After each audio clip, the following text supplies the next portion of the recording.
జగనన్న ముఖ్యమంత్రి అయ్యాక 5 సంవత్సరాలు మీ ఇంటి వద్దకే వచ్చి మీకు కావాల్సినవన్నీ కనుక్కొని చేస్తున్నాం.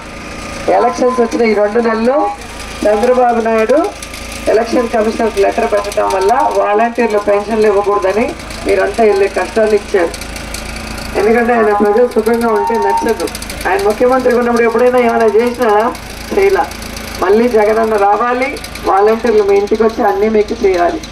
మీ ఆడబిడ్డనైనా నన్ను 3వ ముచ్చటగా 3వ నంబర్లో ఫ్యాన్ ఉంటుంది. ఫ్యాన్ చూడగానే కొయ్యని నొక్కండి. ఇంట్లోకి వెళ్ళగానే ఫ్యాన్ స్విచ్ చేస్తే ఎలా ఉంటుంది? చల్లగా ఉంటుంది, సుఖంగా ఉంటుంది. అట్లే పోలింగ్ బూత్లోకి వెళ్ళినప్పుడు ఫ్యాన్ ఎక్కడుందో చూసి నొక్కితే మీ కష్టాలు తీరుతాయి, అన్నీ మీ ఇంటికి వస్తాయి. మీ పిల్లలు చక్కగా చదువుకునే విధంగా స్కూల్స్ అన్నీ చేసాం, హాస్పిటల్స్ అన్నీ మీకోసం అందుబాటులోకి తీసుకొచ్చాం. ఇంకా 5 ఏళ్ళు మీకు కావాల్సిన సర్వీస్ చేస్తాం. మీరు అడిగిన గుడి కట్టించినాము, కరెంటు పోల్స్ వేసి లైట్లు ఇచ్చినాము, నీళ్లు తీసుకొచ్చి ఇచ్చాము. ఇంతవరకు ఏమైనా చేశారా? 35 ఏళ్లలో జగనన్న ప్రభుత్వంలో జగనన్న రోజమ్మ చేశారు. ఇద్దరికి ప్రతి మనిషికి 2 ఓట్లు ఉంటాయి. ఒకటి ఎమ్మెల్యేకి, ఒకటి ఎంపీకి. 2 కూడా ఫ్యాన్ చేయాలి. జై జగన్, జై జగన్.